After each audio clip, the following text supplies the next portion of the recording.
കേരളത്തിലെ വലിയ വിഭാഗം ഹെൽത്ത് ഇൻഷുറൻസ് ഏജന്റുമാരും ഇന്നൊരു കൺഫ്യൂഷനിലാണ്. ഈ പ്രൊഫഷൻ തുടരണമോ അല്ലെങ്കിൽ വിടണോ? പ്രശ്നം നിങ്ങളുടെ പ്രൊഫഷണൽ അല്ല, നിങ്ങളുടെ മെത്തേഡിലാണ്. ഞാൻ ഇനി ഈ ഇൻഷുറൻസ് മേഖലയിൽ തുടരണമോ അതോ ക്വിറ്റ് ചെയ്യണോ? ഇത് പല ഹെൽത്ത് ഇൻഷുറൻസ് ഏജന്റുമാരുടെ മനസ്സിലുള്ള ഉത്തരം കിട്ടാത്ത ചോദ്യമാണ്. കൺഫ്യൂഷൻ ഇല്ലാത്ത ഏജന്റ് ഇല്ല, കാരണം അവിടെ സ്ട്രഗിൾ ഉണ്ട്, പക്ഷേ സപ്പോർട്ടില്ല.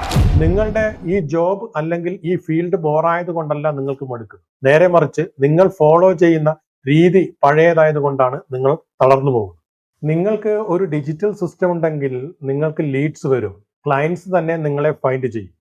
ക്വിറ്റ് ചെയ്യേണ്ടത് നിങ്ങളുടെ പ്രൊഫഷൻ അല്ല, നിങ്ങൾ ഫോളോ ചെയ്യുന്ന രീതിയെയാണ്. ഒരു ഹെൽത്ത് ഇൻഷുറൻസ് ഏജന്റ് എന്ന നിലയിൽ നിങ്ങളുടെ ഒരുപാട് വർഷത്തെ എക്സ്പീരിയൻസ് വേസ്റ്റ് ആക്കി കളയരുത്. ഇവയെ നമുക്ക് ഡിജിറ്റൽ ടൂൾസ് ഉപയോഗിച്ച് മൾട്ടിപ്പിൾ ചെയ്യാം. നിങ്ങൾ ഒരിക്കലും ഗിവപ്പ് ചെയ്യരുത് അല്ലെങ്കിൽ ഉപേക്ഷിക്കരുത്. ഗ്രോ സ്മാർട്ട്, ഒരു റൈറ്റ് സിസ്റ്റം ഉപയോഗിച്ച് നമുക്ക് എല്ലാം ചേഞ്ച് ചെയ്യാം. ഈ വീഡിയോ നിങ്ങളെ ടച്ച് ചെയ്തിട്ടുണ്ടെങ്കിൽ തീർച്ചയായിട്ടും സേവ് ചെയ്യൂ, ഷെയർ ചെയ്യൂ. നിങ്ങളുടെ സപ്പോർട്ടാണ് ഞങ്ങളെ മോട്ടിവേറ്റ് ചെയ്യുന്നത്.